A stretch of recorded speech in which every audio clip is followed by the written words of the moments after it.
Bah, dis-moi, par exemple, quel élément, toi, tu trouves qui est exceptionnel dans ce que Allah a dit? Parce que je connais pas tous les éléments qu'il a donnés, j'en ai que quelques-uns en tête. Il y a des hommes qui vont commencer par se faire Ah, on t'entend plus. comme des... On t'entendait plus. Je disais, l'un des éléments, c'est qu'il y a des hommes de nos jours qui se comportent comme des femmes, qui s'habillent comme des femmes, Mais ça se faisait déjà à et tout. l'époque du prophète, Marie. Parce que le prophète même, il en parle. D'ailleurs, le prophète dit que Allah a maudit les hommes efféminés et les femmes masculines. Donc déjà à l'époque, ça existait. Si tu veux le hadith, il y a des hadiths qui en Ils ont parlent. aussi parlé d'un désert, un désert façon là. Et il y aura des lacs dans ce désert. L'apparition des lacs dans le désert et tout. Et ça, t'as un phénomène où il y a des apparitions de lacs dans le désert, actuellement. Que la Oui, science oui. n'arrive pas à expliquer. Ou est-ce que la science arrive à expliquer le changement climatique, par exemple? Ou, je sais pas, ça peut venir d'autres choses, hein. Peut-être les plaques tectoniques qui ont, j'en sais rien, je sais pas, qui ont bougé les nappes phréatiques et les nappes phréatiques. Je sais pas, est-ce que vraiment c'est pas expliqué l'apparition des lacs dans les déserts? Est-ce que c'est déjà pas déjà arrivé surtout? Est-ce qu'à l'époque du prophète, c'était déjà pas arrivé qu'il y avait pas déjà des témoignages sur des lacs qui apparaissaient dans le désert à certaines périodes de soit de l'année, soit sur une décennie, j'en sais rien. Est-ce qu'il n'y avait pas déjà d'autres témoignages? Est-ce que réellement c'est quelque chose qui n'est pas expliqué par les scientifiques et que les scientifiques ont du mal à comprendre pourquoi il y a des lacs dans le désert en ce moment, dans certains déserts? Et les miracles que le prophète a accomplis alors? T'en as la preuve, toi? Non, non, je n'ai pas la preuve. Mais juste entendu parler. Ouais. En fait, comme dans tout livre, est-ce que si c'est marqué que il y a quelqu'un qui a réussi à voler sur un balai, est-ce que finalement ça se tient? Tu vois où je veux en venir? C'est qu'on n'en a pas la preuve en fait de ça. Après, on peut décider d'y croire, mais est-ce qu'on a les bonnes raisons de croire que c'est vrai? Est-ce que la source dans laquelle c'est écrit que le prophète a fait des miracles, est-ce qu'elle est fiable? Est-ce qu'on peut vraiment la suivre? Et là, c'est là que la question se pose. Est-ce que c'est fiable toutes ces histoires? Est-ce qu'on peut les croire réellement? Ou est-ce que c'est juste des contes racontés par des humains et qui ont été sacralisés au travers des siècles? C'est des questions à se poser, hein. Moi, j'ai pas la réponse. Je pense avoir de bonnes raisons de croire que c'est pas du tout un texte divin. Ou alors, si c'est un texte divin, alors ce Dieu-là, j'ai pas envie de le servir. J'ai vraiment pas envie de servir un Dieu qui me considère inférieur à l'homme, qui doit être sous son autorité, qui autorise mon mari à avoir des relations sexuelles avec d'autres femmes que moi si elles sont ses esclaves. Wesh, il est hors de question, tu vois, c'est pas du tout un Dieu pour moi. Si jamais je me détourne, j'imagine la pression que ma famille va me faire subir. Bah, ça après, il y a que toi qui peux le savoir. Mais c'est surtout toi savoir où tu te situes. Déjà pour toi, ça te fera peut-être du bien. Savoir est-ce que j'y crois, est-ce que j'y crois pas. Et déjà toi te mettre au clair là-dessus, déjà t'avanceras un peu. Après, pour ce qui est de ta famille, tant que t'as pas de possibilité de t'émanciper, bah prends pas de risque, tu vois. Tu peux très bien, mais toi déjà, sois clair avec toi-même déjà. Après, faire semblant, c'est pas évident, mais si c'est le seul moyen que t'as pour l'instant, parce que tu sais que sinon tu vas te faire renier, que t'as aucune issue de secours, voilà, tu ne te mets pas non plus en danger, quoi. Tu vois. Mais déjà, toi, savoir où tu te situes, ça t'aidera beaucoup. Ok, merci. Et puis après, bah, tu feras les choses en fonction. Je sais pas quel âge t'as, mais t'as l'air d'être jeune, donc J'ai 19 oui, ans. voilà. Donc t'as le temps. T'as le temps de voir. Mais déjà, faut savoir où tu te situes. Faut te Ok. l'avouer toi-même, voilà. Et accepter. J'avoue que mon but c'était de te prouver que l'islam c'est la vérité, mais quand je suis montée, Je n'ai plus d'arguments. C'est comme si j'ai tout perdu. Je ne savais plus par quoi commencer pour... Je bégaye même. Mais parce que, en fait, Marie, t'as déjà ton idée. Et tu te forces à aller à l'encontre, entre guillemets, de ton raisonnement. Toi, t'as déjà la réponse. Tu sais déjà si tu y crois ou pas, j'en suis sûre. Mais t'as besoin, comme tu l'as dit, t'as besoin d'arguments, de raisons supplémentaires pour pouvoir confirmer ce que tu sais déjà. Mais tu le sais déjà, Marie. Tu sais déjà, en fait, si tu y crois ou pas. Parce que tu te poses toutes les questions que tu te poses, toutes les questions que tu m'as posées, c'est réellement, reflète exactement ce que tu as dit, à savoir que tu cherches des raisons pour quitter. En effet. C'est qu'au fond de toi, t'as déjà le raisonnement, t'as déjà fait ce cheminement et ce raisonnement. Maintenant, il faut soit l'accepter, soit le renier. J'espère que, en tout cas, tu feras ton chemin et que tu trouveras. Merci. En fait, ce qui m'a encore plus poussé à détester la religion musulmane, c'est la vulgarité de certains musulmans. Franchement, leur vulgarité a insulté tout le monde qui s'oppose à la religion. Oh, mais là, tu parles des gens, là. Tu penses que ça découle de l'islam? Là, ce serait intéressant. Parce que, regardez, on entend sur Instagram, j'ai vu une vidéo où il y a une fille, une dame qui parlait du prophète et puis quelqu'un l'a giflé. Et j'ai écrit, mais je suis rentrée dans les commentaires pour voir, je vois des musulmans qui disent bien dit, c'est bien fait pour elle, il a gagné des millions de hasanat. Et j'ai écrit j'ai commenté, j'ai fait donc, il a giflé quelqu'un et il a gagné des millions de hasanat. Donc c'est Dieu qui a dit de faire ça. Et puis il y a une fille qui m'a écrit un long message pour me menacer, que si jamais tu fais si je te rencontre, je vais te frapper, tout ça. J'ai fait mais qu'est-ce que j'ai dit de mal et tu veux me frapper? J'en ai tout du genre quoi. La majorité sont vraiment vulgaires avec les gens. Ils veulent forcer à tout prix d'autres personnes à rentrer dans leur religion. Et quand tu n'es pas d'accord...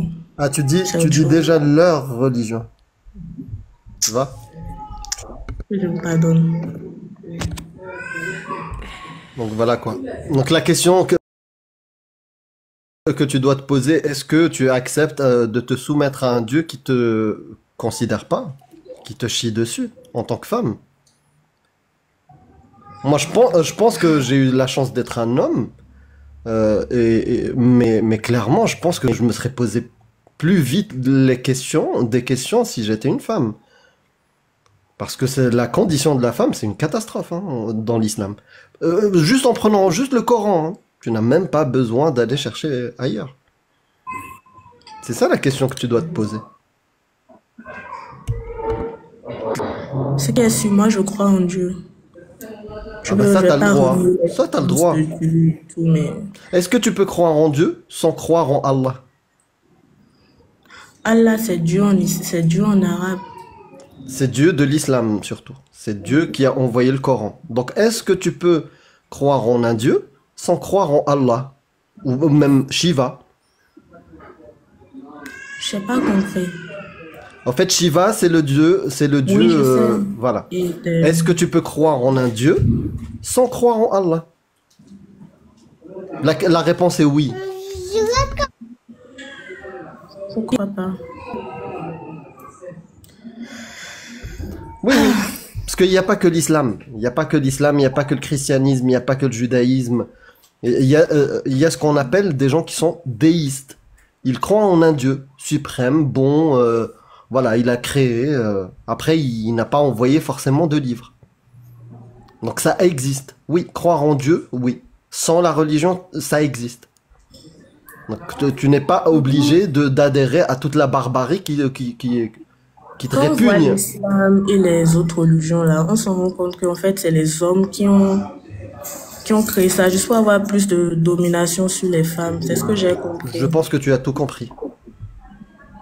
Voilà, tu parles déjà de leur religion, tu as déjà les yeux ouverts sur la réalité des choses.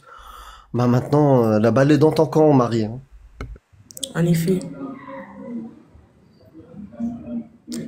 Je pense que pour tout le reste, je vais me contenter de vous écouter. et de chercher. Les lives alors que je n'ai pas d'argument. Non, il faut que tu cherches aussi. Parce que c'est avec la conviction, la connaissance que tu pourras faire ton choix. Si tu restes ignorante, si tu ne confirmes pas ce qu'on te dit en lisant les textes, tu auras toujours ce doute. En effet. Est-ce que tu avais encore des questions, Marie? Une question. Bon, j'en ai plus. Tu as des enfants? Non. Ah, 19 ans. Ah, t'as 19 ans, j'ai pas entendu ton âge, Bah, je suis désolé. C'est Après, 10 ans de plus que Aïcha, hein. Bah oui, t'as 10 ans d'ancienneté, hein. T'as 10 ans de retard par rapport à Aïcha. Cheikh Saleh Al Fawzan, il dit à 18 ans, bah, t'es limite périmé. Périmé. Ouais, ouais. Tu commences à être trop vieille à 18 ans. Ok. Eh ouais, bah c'est ça le bédouinisme. N'importe quoi. Elle avait quel âge, la femme la plus jeune de Shirel Fawzan? Amir, tu m'avais pas donné le... Non, non. Non, bah je sais. sais plus alors. Non. Je sais plus. Mais c'était pas une enfant, hein, c'était une jeune ado, quoi, on va dire, de ce que j'avais cru comprendre. Peut-être 16 ans, je sais plus. Bref, je sais plus. Mais de toute façon, on trouve pas les traces. Et d'ailleurs, juste pour revenir, il y a des gens qui me disent qu'il est pas vraiment mort, qu'il y a aucune trace d'un... Comment on appelle ça, D'une cérémonie? pas la nécropologie, là, comment on appelle ça? Non, les lieux, l'endroit où tu registres les morts. Ça s'appelle la... Registre des... Oui, mais ça décès, s'appelle je la sais pas. quelque chose. Nécrologie, si c'est ça. La nécrologie, c'est bien ça. Merci Imad. Ah, j'aime bien ce prénom. Le prénom de mon cousin, Imad.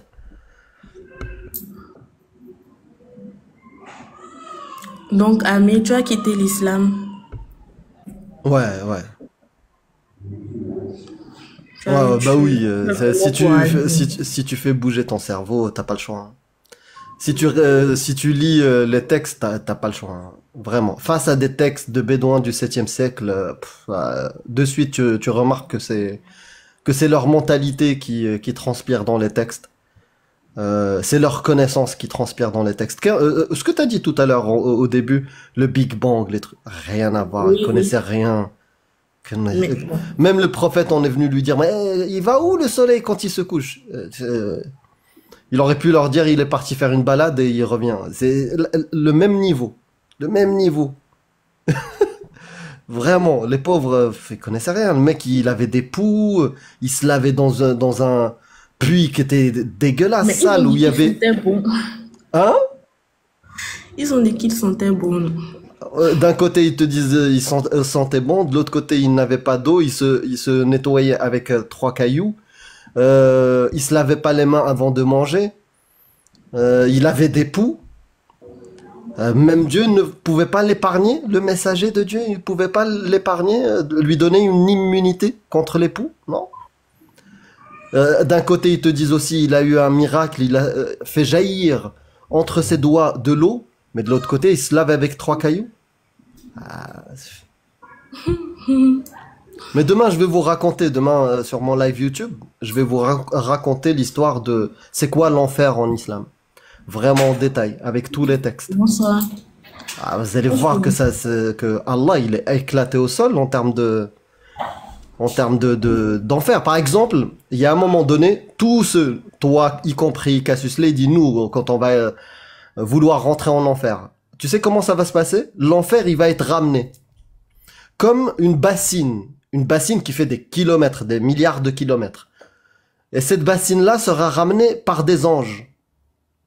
Et c'est des milliards et des milliards, c'est 70 000 fois 70 000 anges qui vont porter l'enfer sur leurs bras.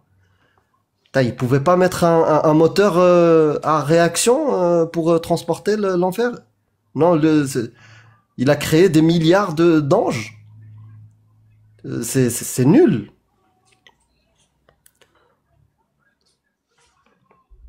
Donc bref, je vous raconterai ça, mais ça n'a aucun sens. Si c'est avec les religions sont vraies là, on ira tous en enfer, c'est tout ce que... Ah non, On ira tous au paradis. Même moi. Toi, Marie. Même toi, Marie. C'est ça la vérité. Dis-leur.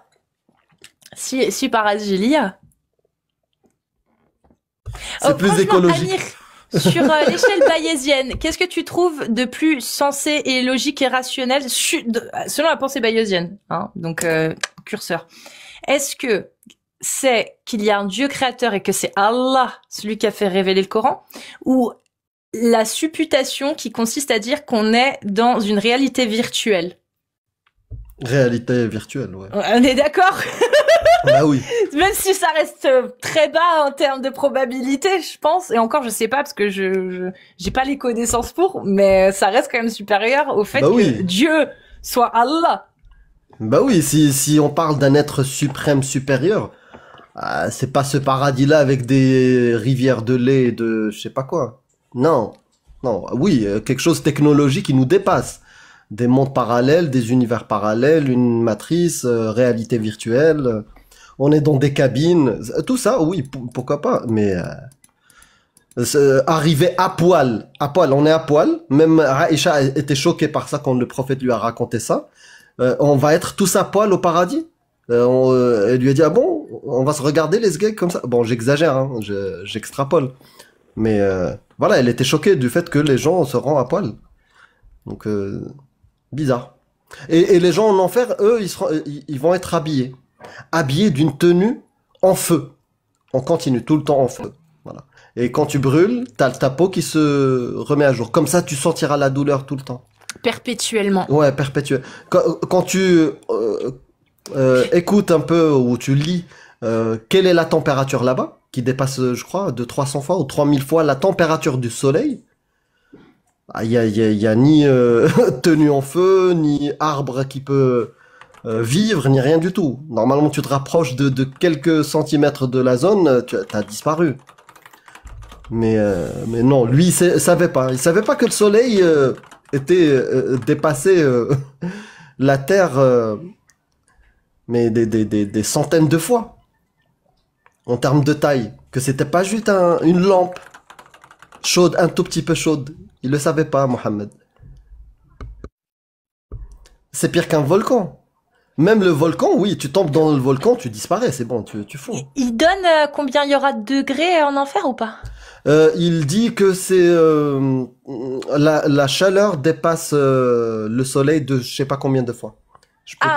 Justement, c'est intéressant. On De peut combien trouver. de fois? Ouais, Parce on peut que trouver. il y a une, selon en tout cas la chaleur observée la plus haute dans l'univers, il y a une limite. Hein. D'accord, je vais regarder ça rapidement.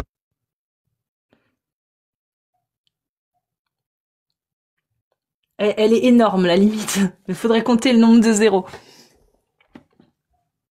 Voilà. Enfin bon, ce serait marrant, mais je pense qu'il y a trop de zéros pour que... Voilà. Aïe aïe aïe. Enfin bon. Eh ben Marie, si tu as un dernier mot, Je n'ai rien à dire. tu repasseras. Oui. Parfait.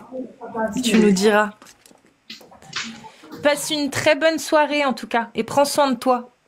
Merci. Et pareil si à- tu as besoin de soutien ou quoi que ce soit, n'hésite surtout pas. Dans la communauté, il y a beaucoup d'apostats, beaucoup de gens qui pourraient t'aider ou te donner des conseils ou t'écouter. Voilà, n'hésite pas à revenir par ici, quoi. Il y en a plein dans les coms, des gens qui seront prêts à t'aider. Voilà. D'accord, merci. Salut Marie, prends soin de toi. Prends soin de toi, je te Ouais. follow. Mm. Voilà. Bah voilà. À bientôt. Tu pourras même écrire à Amir. Salut. Ça- Alors, dans Bukhari, pour la température, hein, Oui. c'est dans Bukhari 32,65 et Muslim 28,43. Et il dit combien? Donc à chaque fois qu'il y a des histoires farfelues, Qui est derrière? C'est monsieur le père de la chatte, Abu Huraira. Donc il nous dit, le feu que vous allumez dans ce monde n'est qu'une partie sur 70 feux du feu de l'enfer. Donc faut faire multiplier par 70 le feu. Le max qu'on peut avoir sur Terre, fois 70. Attends, qu'on peut avoir sur Terre? Oui, le max de la température qu'on peut avoir sur Terre, fois 70. Bah, il y a pas de, enfin, le max qu'on a observé, c'est le Big Bang. C'est 140 milliards de milliards de milliards de milliards de degrés. Non, je sur crois. Terre, sur Terre. Je pense, quand il parle dans ce monde, si on D'accord, prend donc juste sur Terre. Donc juste sur Terre, donc le feu, tu peux pas, le soleil, ça compte pas. Alors, dans Fath al-Bari, il dit, Hadith indique que la chaleur du feu de l'enfer est 70 fois plus intense que celle du feu terrestre. Du feu terrestre. Ouais. Donc ça veut dire que Allah, il a mis un feu minable en enfer. Oui, minable par rapport à celui du soleil, par exemple. Bah, alors le soleil, si jamais c'est 5500 à peu près, hein, 499, 5500 degrés. Voilà, vous arrondissez 5500 degrés le soleil. Même en multipliant, parce que je sais pas sur Terre combien sur Terre. Mais attends, parce que est-ce qu'on a pu reproduire? Je vais demander à ChatGPT. Ça m'intéresse vraiment les gars. Hein. Donc laissez-moi. Je vais demander à ChatGPT quelle est la température la plus élevée qu'on ait pu obtenir humainement. Scientifique. Après, par exemple, quand il parle de feu, lui, le feu, il est tout le temps rouge. Parce qu'il connaissait que le feu fait avec du bois. Il connaissait pas les feux bleus, les feux... D'accord. Voilà. Donc, voilà, parce qu'il décrit le feu qu'il y aura en enfer. Le feu qu'il y aura en enfer, il sera rouge pendant 1000 années. Donc il parle des vrais feux, lui. Feu de bois, ouais. Okay. Au feu de bois, à l'italienne. D'accord. Ok. Donc, si on reste sur la parole de l'époque, qui était valable à l'époque, du coup, le feu le plus grand qu'on ait observé sur Terre, effectivement, ça dépassait pas, bah tiens, quelle est la température d'un feu de joie? Ouais. Mais même pas un feu de camp, un feu de joie. 600 degrés maximum. Le charbon de bois brûle jusqu'à 600 degrés. 70. Voilà. On est loin. Alors, le CERN, hein, ils ont réussi à créer des températures, donc ici, d'environ 5,5 trillions de degrés Celsius. C'est-à-dire que Allah, quand il a calculé le feu de l'enfer, il est très très loin des capacités qu'on a aujourd'hui, hein, pour créer une température oui, clairement. élevée. Ouais, clairement. Clairement, il est nul. Ah ouais. Et il te dit, parce qu'il comprenait pas ce que c'était le feu, il te dit que le feu en enfer sera rouge au début pendant 1000 années, puis la deuxième période, les deuxièmes 1000 ans, il deviendra blanc, et puis après il deviendra noir. Ah non, ça marche pas comme ça du coup. Effectivement. Voilà, il sera tellement vieux, ouais, il sera tellement vieux et puissant qu'il sera noir, mais il comprenait pas. Après, attends, ça fait 420 000. 42 000. Non, 420. 6 000 fois 70. Ouais, 420 000. 420 000. À quelle température la flamme devient-elle bleue? Parce qu'il parle pas de flamme bleue. Non, c'est pas ça. Elle est bleue à cause du méthane, à cause de la matière de combustion. Non, pas que. Il y a aussi le degré. C'est-à-dire que... Mais le degré, tu peux pas l'obtenir avec du feu. Donc c'est le combustible qui fait que...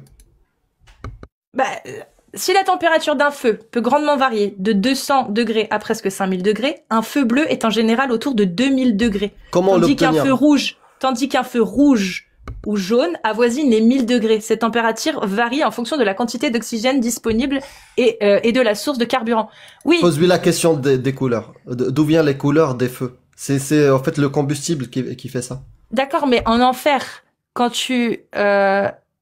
C'est-à-dire qu'un feu rouge peut rester rouge même s'il atteint 3000 trilliards de... Oui, il reste rouge. Bah, ça D'accord, dépend, ok. ouais, ça dépend Moi, je pensais du qu'à combustible. arriver à un moment, elle devenait bleue, la flamme, en fait. Non, Mais c'est le non. combustible. Bah, autant pour moi.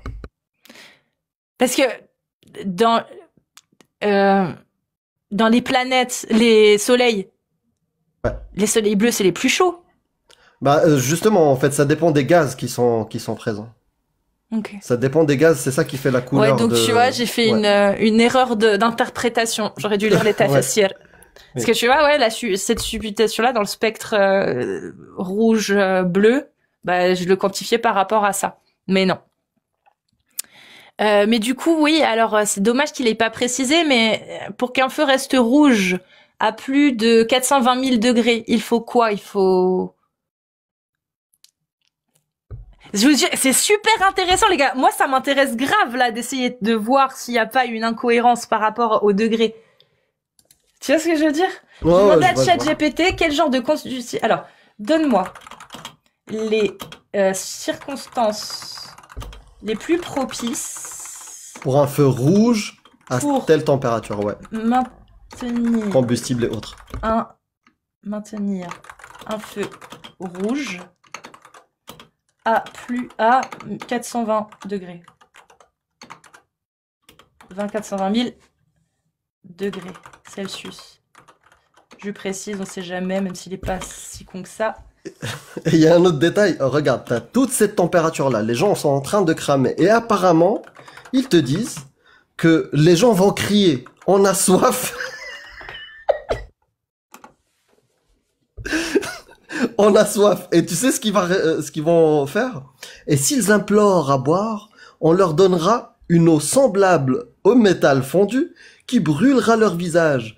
Quel détestable breuvage et quel mauvais refuge. C'est dans le Coran, ça. Surat Kahf 18-29. Hein. T'es en train de cramer, tu penses à boire. Ah,